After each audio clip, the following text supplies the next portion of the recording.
The chandeliers shimmered above us like captured stars. The scent of white roses floated through the hall, mixing with the faint sweetness of vanilla frosting and perfume. Every chair was draped in ivory satin. Every candle flickered the way I dreamed since I was 12.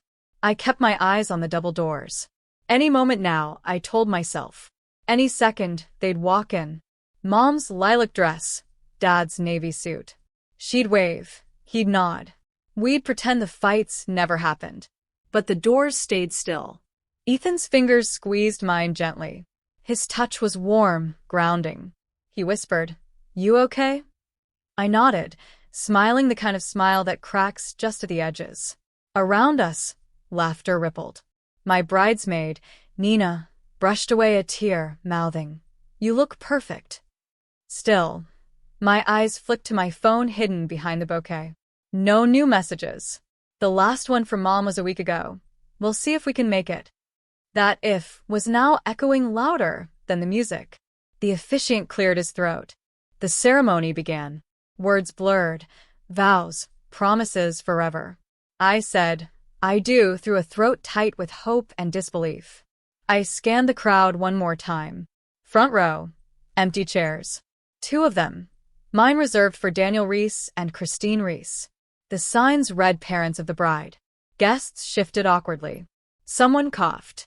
And then, silence. The kind that hums in your chest when a dream quietly dies. When Ethan slipped the ring on my finger, I felt joy and grief tangle together. I'd waited for this day not just for love, but for redemption. For proof that maybe, just maybe, my parents could be proud of me. But the empty chairs didn't clap. After the kiss, after the cheers, I let the photographer guide us through poses that felt more like performances. I smiled until my cheeks burned. "Look at the camera, Mrs. Carver," the man said cheerfully. Mrs. Carver. It sounded beautiful. It sounded like freedom. And yet it ached. Because freedom shouldn't have to feel like loss. Later, while guests filled plates with roasted chicken and champagne, I lingered by the cake table. Mom had always talked about how she wanted a 5-tier cake at my wedding, how it should have pearls and lace and edible roses. I gave her that dream, but she wasn't here to see it. A tiny hand tugged my gown. My niece Lily, only 6, looked up at me with blue eyes. "Aunt Avery, where's Grandma and Grandpa?" I froze. My throat tightened. "They couldn't come, sweetheart." Lily frowned, glancing at the empty chairs. "Did they get lost?" I forced a smile. Maybe they did." She skipped away, chasing bubbles near the dance floor, leaving me alone with the question I didn't want to answer. The reception blurred after that. Music, laughter, clinking glasses. Ethan gave a toast that made everyone laugh, then cry. He thanked my parents, even though they weren't there, because he's kind like that. And when everyone raised their glasses, I raised mine too, toward the door. Just in case. The night air outside was cooler than I expected. I stepped onto the balcony, away from the noise. The city lights blinked beneath the sky like faraway promises. My phone buzzed. A message at last. Heart racing, I unlocked it. It wasn't them. Just a delivery notification for the bouquet I'd sent Mom 2 days earlier. Delivered. Signed by Christine. She'd signed for the flowers. And still nothing. I leaned against the railing, my veil fluttering in the wind, my dress heavy with silk and silence. Somewhere inside, the DJ called for the father-daughter dance. Ethan appeared behind me, wrapping his arms around my waist. "Want me to dance with you instead?" I nodded. "Yeah, please." We swayed under the moonlight. My heart broke quietly, beautifully. Because sometimes heartbreak looks like love continuing anyway. That night, when the music faded and guests went home, I took one last look at those 2 empty chairs. They were still perfectly aligned, untouched plates before them, candles melted halfway. I finally understood something I should have known long ago. You can reserve seats for people in your life, but you can't make them show up. The wedding reception was supposed to be the happiest blur of my life. Instead, it felt like standing under a spotlight with no one clapping. I smiled through the speeches, through the music, through the questions that cut deeper than anyone realized. "Where are your parents again?" They must be so proud. I laughed it off. Yeah, they're just running late. But midnight came, and they were still running late. Ethan kept glancing at me, his smile loving but heavy. Even he didn't know what to say anymore. The servers started clearing tables. The candles had melted into shapeless puddles. The bouquet Mom had designed over the phone weeks earlier, pale lavender roses, nothing too loud, she'd said, looked limp, petals curling like tired sighs. When the last guests drifted out, my Aunt Marilyn approached, her silver shawl catching the last of the light. She was my mother's older sister, though they hadn't spoken in years. She looked at me with the kind of tenderness that only someone who's seen too much can give. "Sweetheart," she said softly, "you can't keep waiting for people who choose not to come." I wanted to answer, but my throat closed around the words. So I just nodded, pretending to be strong. We packed up the leftover food, wrapped slices of cake in napkins, and loaded everything into boxes. The hall was empty now, echoing and cold. The photographer's flash had gone silent. When Ethan turned off the last light, I saw them again, those two chairs, still side by side. I couldn't move. I just stared. Their plates were still untouched. The cake slices had crusted over, the champagne flat. It wasn't just a no-show. It was a message. Later that night, in the hotel suite, I sat on the bed still in my gown, the zipper halfway undone, my hair falling out of its pins. Ethan was in the bathroom, washing off the long day. I stared at my reflection in the dark window, this woman who'd planned every second, every ribbon, every song, waiting for a text that never came. At 1:43 a.m., my phone buzzed. My heart leapt before I could stop it. It was them. Finally. Mom's message read, "We decided not to come. You know how we feel about rushing into things. Maybe next time you'll make wiser choices. Next time." As if weddings were weekly events. I reread it until the letters blurred. Then another message came from Dad. "You're overreacting. You made your decision, we made ours. Grow up." My throat tightened. My vision tunneled. I dropped the phone on the bed and stared at the ceiling, counting the cracks in the plaster. Somewhere in the next room, Ethan's toothbrush clicked against the counter. He didn't know yet. I didn't want him to. How could I explain that this wasn't just about a wedding? This was every missed birthday, every broken promise, every time I'd begged to be seen. And they'd done it again, only bigger this time. I slid off the bed, still in the heavy gown, and walked to the window. Outside, the city glowed with the kind of life that didn't care about my heartbreak. Laughter from another wedding echoed faintly across the street. I pressed my forehead to the glass and whispered, "Why not me?" Ethan came up behind me, wrapping a towel around his shoulders. He saw my face and didn't ask. He just wrapped his arms around me. I melted into him, silent tears streaking down his chest. We stood there. For a long time, no words, no sound, just the hum of the city and the faint music from another couple's first dance. Eventually, I turned off my phone. I couldn't bear to see the screen light up again, pretending to offer hope. I climbed into bed, veil still tangled in my hair.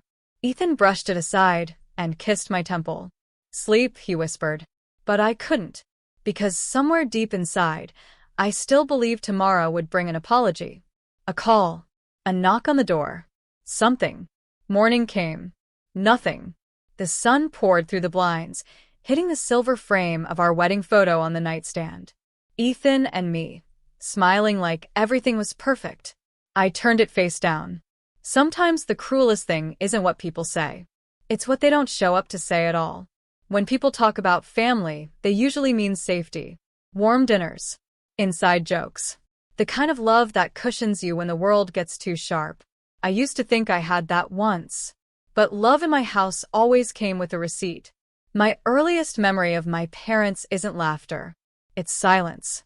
That heavy kind of silence that fills the space between questions no one wants to answer. I was 6 when I first learned what disappointment looked like. It was the Christmas morning Mom said, "Santa didn't have the budget this year." But 2 hours later, she posted a photo online of her new diamond bracelet with the caption, "Spoil yourself, you deserve it." Dad was worse in quieter ways. He'd work long hours, disappear for business trips, then come home smelling like whiskey and resentment. When I'd bring him my report cards, straight A's every year, he'd barely glance at them. "Keep it up," he'd mutter, eyes fixed on the TV. No smile, no pride, just an expectation that I'd do more.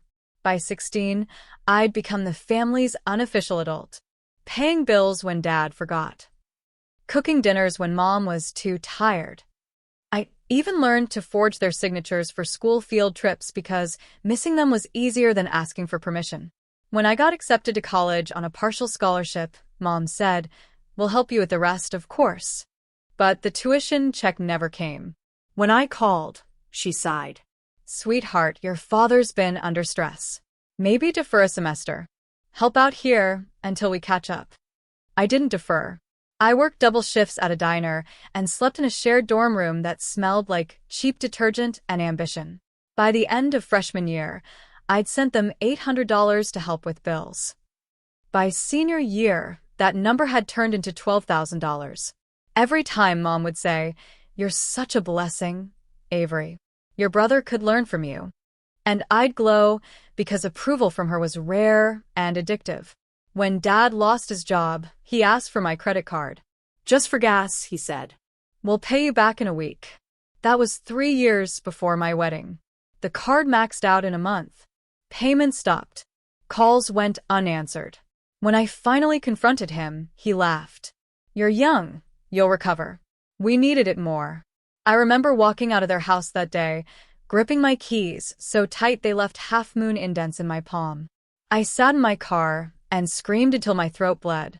Not because of the money, because of the indifference. They always said, "Family helps family." But what they meant was, "You help us." Ethan met me 2 years later, when I was working as an event planner. He was kind from the start, soft-spoken, steady, with eyes that actually listened. When we got engaged, I called my parents that night, giddy, hoping maybe this was the moment everything changed. Mom didn't sound excited. She sounded inconvenienced. "Ethan? Is that the quiet one? The teacher?" "Yes," I said, laughing. "He's wonderful. Teachers don't make much, Avery. You sure you want that kind of life?"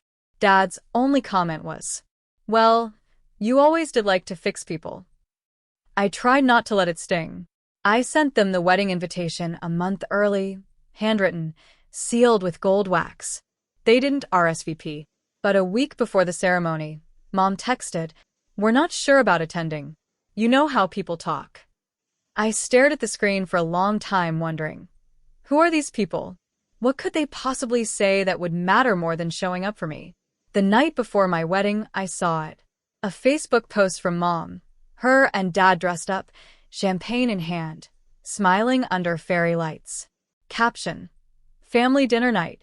Nothing more important." I zoomed in on the photo. Behind them, I recognized the restaurant. It was 40 minutes from my venue. They'd chosen dinner over me. I didn't cry. Not right away. Tears came later, when Ethan found me sitting on the bathroom floor, still in curlers, staring at my phone. He knelt beside me and said, "You don't have to earn love, Avery." I wanted to believe him, but it's hard to unlearn a lifetime of begging. When they didn't show up to my wedding, it wasn't a surprise. It was confirmation that no matter how much I gave, it would never be enough. For years, I thought love was sacrifice. Now I was starting to understand, it was just their way of keeping me small. A quiet piano chord lingers. That night, when I saw the photo of them laughing at that restaurant, something in me cracked, not loudly, not dramatically, just quietly. The kind of break you don't notice until it's the only thing holding you together. 3 months after my wedding, the silence from my parents stretched longer than it ever had before. No calls. No messages. Not even a half-hearted, "Hope you're doing well." I told myself it was fine, that I didn't need them anymore. But deep down, I still checked my phone every morning, waiting for that tiny miracle.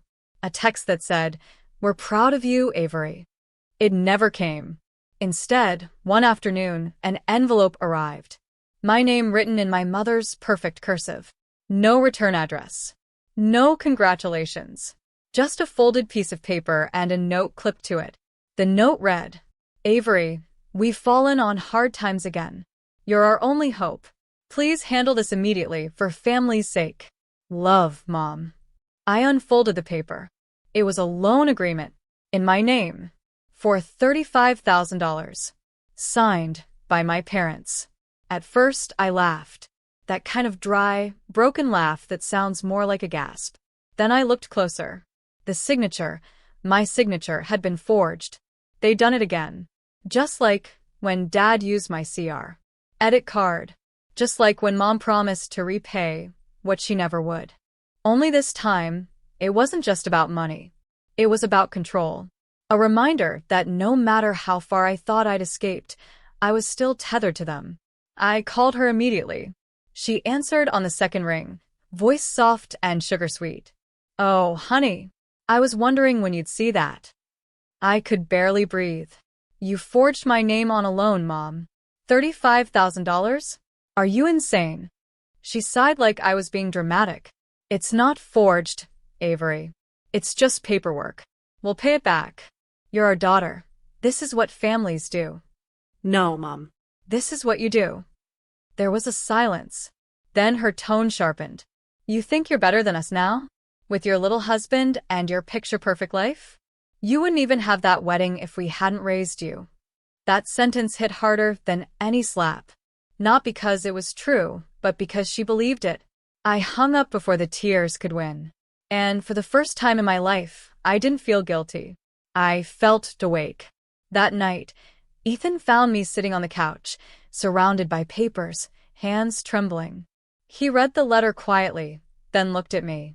They forged your name. That's fraud, Avery. You could press charges. I shook my head. They're my parents. They stopped acting like that a long time ago. I stared at the window, watching the drops race each other down the glass. For years, I had convinced myself that loyalty was love, that forgiving them made me strong. But maybe walking away was stronger. Still, part of me wasn't ready to just leave. Not yet. Not after everything they'd taken. If they wanted to play with my life, maybe it was time they learned what happens when their pawn stops moving. 2 weeks later, I got another message, this time from my brother, Trent. He'd always been their golden child, charming, careless, allergic to responsibility. His text said, Hey sis, Mom mentioned you might help with the house payments. Don't leave them hanging, okay? That was it. No greeting. No concern. Just expectation, like it was my duty to clean up after everyone else. And that's when something clicked inside me. A final snap. All these years, I had been the reliable one, the fixer, the emotional punching bag. But in their eyes, I wasn't a daughter. I was a resource. And suddenly, I didn't feel sad anymore. I felt powerful. I didn't scream. I didn't block their numbers. Instead, I started documenting every transaction, every message, every favor they'd ever demanded. I contacted the bank, reported the forgery, and froze the account before they could withdraw a cent. Then I wrote them one final email. You've used my name, my money, and my kindness for the last time. From now on, we're not family. We're just strangers with matching DNA. And strangers don't owe each other anything. No response. Not a single word. But for the first time, the silence felt different. It didn't ache. It felt peaceful. They thought they'd broken me. But they'd only built the woman who was about to ruin them, quietly, completely, and on her own terms. They say revenge is loud, fiery, impulsive, filled with screaming and broken glass. But mine started quietly, in a notebook, with one word written at the top of the page. Accountability. For 30 years, I'd been the cleanup crew for other people's messes. The good daughter. The fixer. The emotional sponge. Not anymore. Now I was done surviving. It was time to rebuild, but this time, I'd start by tearing down the rot. I spent the next few nights sorting through old folders, receipts, and text threads. Every time Mom asked for a little help. Every time Dad promised to repay, and never did. Every screenshot, every transfer, every voicemail. I labeled them neatly. Manipulation 2015, the credit card incident. Loan fraud 2023. It wasn't just evidence. It was therapy.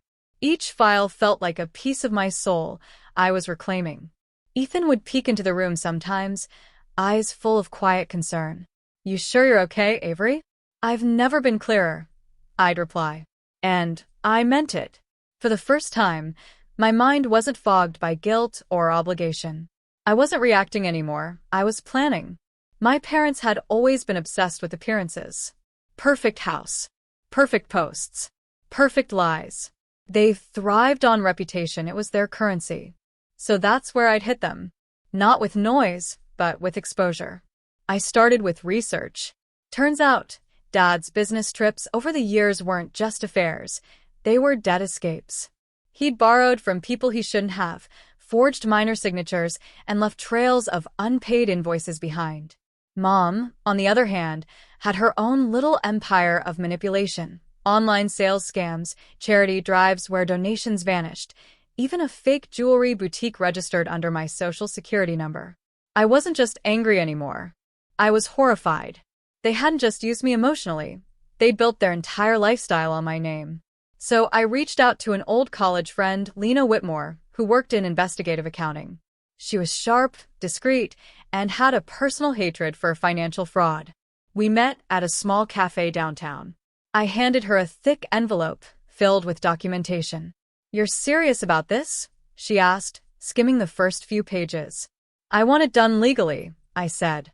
"No drama. Just truth." "Truth," she smirked, "has a way of causing drama on its own." Within a week, Lena found everything I'd hoped and feared.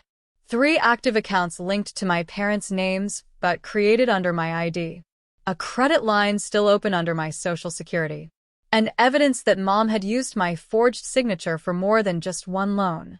Lena leaned across the table, voice low but firm. "You could take them to court, Avery. This isn't family trouble. It's felony fraud." I stared at the papers, the weight of them pressing down on me. And for once, I didn't feel torn.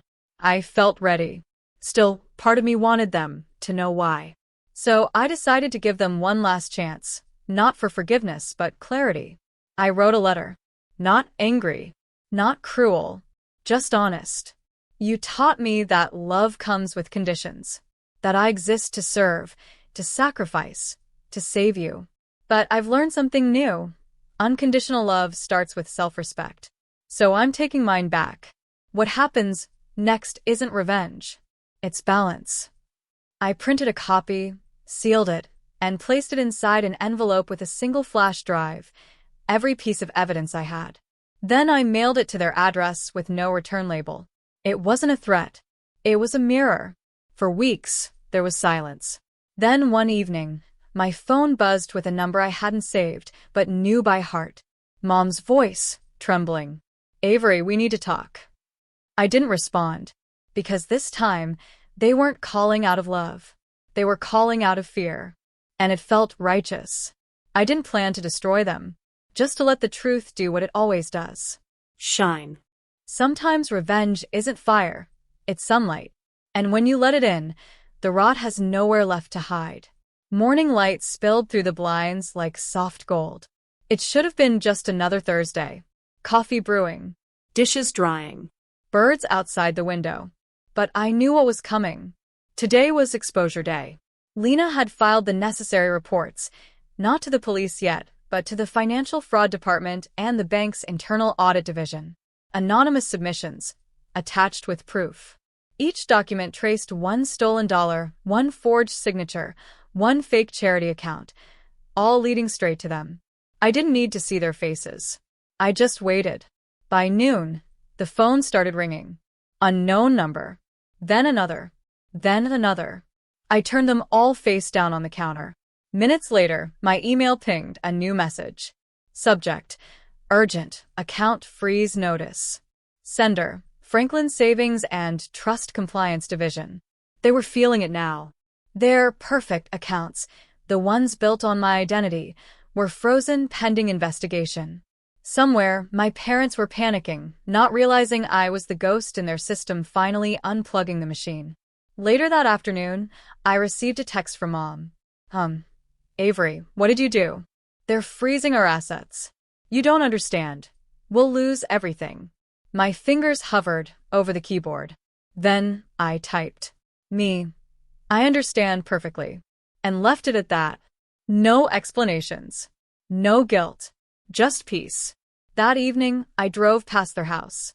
The manicured lawn, the expensive car, the string lights, all still there, pretending. But the illusion was cracking. I saw Mom through the window, pacing, phone glued to her ear. Dad slumped on the couch, hands over his face. They looked small. For once, they looked human. I didn't feel joy. Just closure. The next morning, a headline hit the local news blog. Community charity under investigation for financial misconduct. No names yet, just an unnamed couple suspected of misusing funds. But I knew. Everyone in our small town would know soon enough. They'd built their reputation on generosity. Now generosity was what would destroy them. 3 days later, I got a call from Detective Harris, the financial crimes officer Lena had quietly tipped off. His voice was professional, calm. Miss Carter, we've received substantial documentation regarding misuse of your identity. We'll be reaching out to your parents as part of a broader inquiry. Will I need to testify? I asked. Maybe not. The evidence speaks for itself. He paused. I don't usually say this, but good on you for coming forward. Most people stay silent. I hung up and sat in silence for a while. Tears formed, not out of sadness, but release. Years of holding everything in, years of being told don't make a scene, had ended in one quiet act of justice. A week later, the confrontation I'd avoided finally came. They showed up. At my doorstep. Mom's mascara streaked down her cheeks. Dad looked 20 years older. You ruined us, Avery. Mom cried. No, I said softly. You did. Dad's voice cracked. You could have talked to us. I did, I interrupted. For years. You just didn't listen. For a moment, there was only the wind between us. Then Ethan came to the door, standing beside me. His small hand slipped into mine. Mom, he said quietly, you always told me to be honest. Isn't that what you taught her to? Mom looked like she'd been struck. She turned away. Dad followed, muttering something about lawyers. The door clicked shut, and the silence that followed was the most peaceful sound I'd ever heard. That night, I sat by the window with a cup of tea. Rain again, softer this time, cleansing. I wasn't celebrating their downfall. I was celebrating my freedom, because sometimes justice doesn't roar. Sometimes it whispers. You did the right thing. I opened my notebook one last time, drew a small checkmark next to accountability, and flipped the page. The next word I wrote was simple. Healing. A new chapter had begun. And this time, I wasn't writing it for them. I was writing it for me and for Ethan. The next morning felt strangely quiet. No calls. No messages. No drama. Just the hum of my fridge, the soft rustle of Ethan flipping through his sketchbook at the kitchen table. For the first time in years, silence didn't feel like punishment. It felt like peace. We had spent so long waiting for someone else's approval that we forgot what our own joy sounded like. Now it was right there in the simple things. The clink of mugs. The faint smell of cinnamon. The sight of Ethan grinning at his uneven pancake stack. I caught myself smiling too. A small one, but real. Later that day, a knock echoed through the apartment. For a second, my chest tightened, a reflex from years of confrontation. But when I opened the door, it wasn't my parents. It was Mrs. Landry, our elderly neighbor from across the hall. She held a small loaf of banana bread wrapped in foil. Heard some rough things might have gone on, she said gently. Just thought you and your boy could use something sweet. Her voice trembled, but her eyes were kind. It hit me harder than I expected. Kindness, real and simple, felt almost foreign. Thank you, I whispered. You didn't have to. That's the point, dear, she said with a wink. The best help is the kind you don't have to earn. I nearly cried right there in the doorway. Over the next few weeks, that kindness multiplied in small, unexpected ways. Ethan's teacher sent home a grocery gift card from the PDA.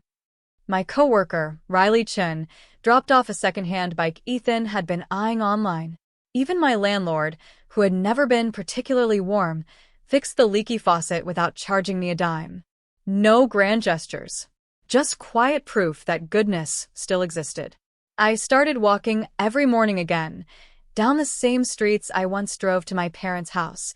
My stomach knotted in fear. Now those same streets felt different. Lighter. Like I'd stepped into a new version of myself. One evening, as I sorted through some paperwork at the dining table, Ethan sat beside me drawing. He looked up, his voice soft. "Mom, are Grandma and Grandpa still mad?" I paused. "Maybe, but that's okay." "Do we hate them?" I shook my head. "No. We just don't let them hurt us anymore." He thought for a moment, then smiled faintly.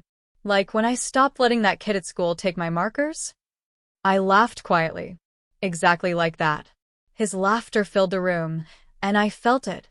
That subtle warmth of healing that doesn't come with fireworks, but with forgiveness. It took time to adjust to peace. Sometimes I'd still flinch when my phone buzzed, expecting drama. Sometimes I'd find myself staring at old family photos, wondering how love turned into manipulation. But those moments didn't break me anymore. They reminded me of what I'd survived. A few weeks later, I decided to plant something. A small herb garden on the windowsill, basil, rosemary, mint. Nothing fancy, but every sprout felt symbolic. Ethan helped water them, his small fingers careful and sure. "They'll grow better if you talk to them," he said. "Oh, really?" "Yup. Plants like kindness, too." I laughed, but he was right. Maybe that's what I'd been missing all along. A life watered by genuine care, not manipulation disguised as love. That night, after putting Ethan to bed, I sat at my desk and reopened my journal. The last entry was healing. This time, I wrote beneath it, "Goodness doesn't always come from blood. Sometimes it comes from next door." I closed the notebook, a small smile tugging at my lips. Outside, the city was quiet, no sirens, no shouting. Just the soft hum of life moving on. For the first time in years, I felt light. Free. Home. A year ago, mornings felt heavy, like walking through fog. Now they began with music. Ethan had started playing his favorite playlist while packing his backpack for school. Pop songs, loud and happy, echoing through our little apartment. Sometimes, he'd dance while brushing his teeth. And I'd laugh, really laugh, the kind that fills your chest instead of tightening it. Our home was smaller now, but it felt bigger. I'd taken a new job at a nonprofit organization, financial coordination for women recovering from debt and abuse. When I told Lena, she said, "Poetic justice." She wasn't wrong. Every day, I helped other women who'd been tricked or silenced, teaching them what I had to learn the hard way. That strength doesn't always roar. Sometimes it balances a checkbook. One afternoon during a group session, a woman asked me, "How did you find the courage to start over?" I smiled softly. By realizing I never lost it. I just gave it to the wrong people. Her eyes filled with tears. And in that moment I realized my pain had become purpose. Ethan was thriving too. His drawings covered our fridge, little superheroes, family portraits, even one of Mom at her office with a cape and calculator. He'd made new friends, joined the soccer team, and stopped asking about my parents. He didn't forget, but he stopped waiting for them to show up. That, in its own quiet way, was forgiveness. On weekends, we had rituals. Saturday mornings were for pancakes. Sunday afternoons were for painting, a hobby I'd rediscovered after years of not having time. The walls in our apartment had once been bare. Now they bloomed with color, soft blues, warm yellows, and one giant canvas that said in looping letters, "Peace lives here." I meant it.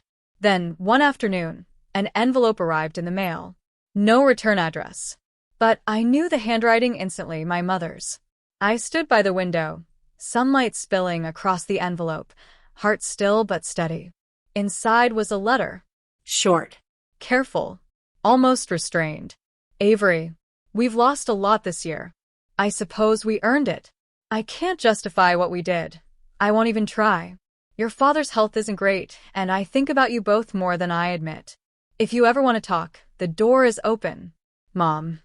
No apology. No excuses. But for the first time, an acknowledgement. I didn't cry. I didn't rage.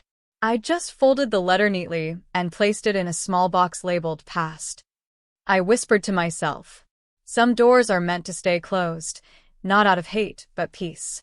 That evening, Ethan and I took a walk to the lake near our apartment.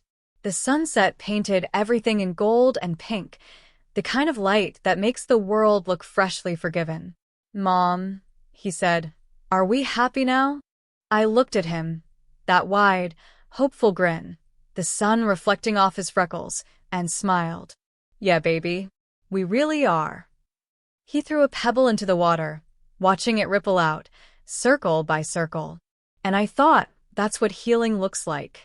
Small actions, spreading quietly, changing everything. Later that night, I sat at my desk, painting a new piece, a quiet house surrounded by light. No people in it. Just calm, color, and a sky that finally felt infinite.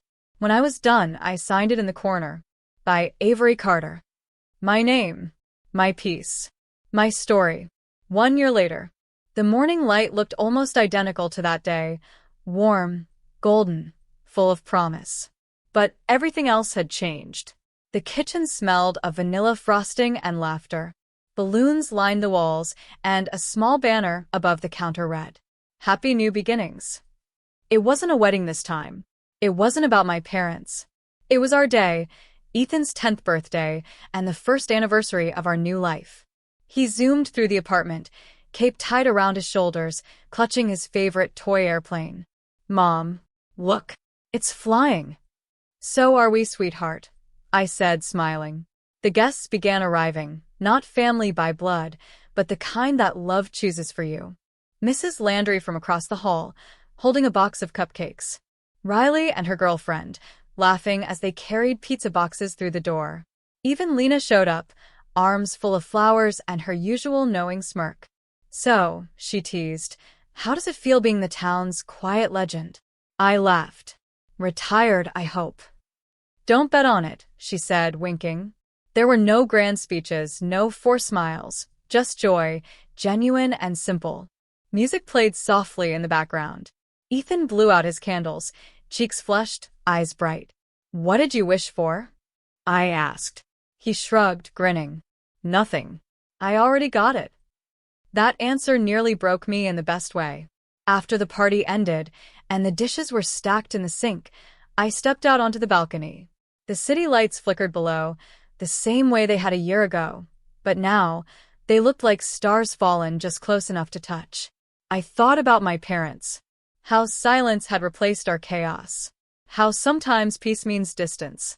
They'd reached out a few times since the letter. Short, polite messages, nothing more. And that was fine. We didn't need to rewrite the past. We just needed to stop living in it.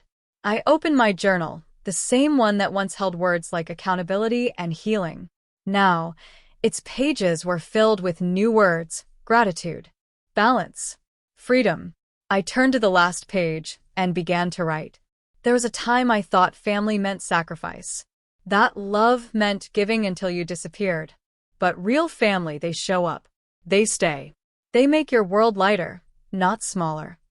I paused, letting the words breathe. Then I closed the journal for the final time.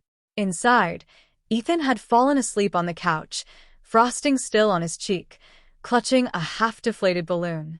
I tucked a blanket over him, kissed his forehead, and whispered, We did it. Outside, the moonlight spilled across our windowsill garden, the basil, rosemary, and mint grown lush and fragrant. Each leaf catching silver light, alive, thriving.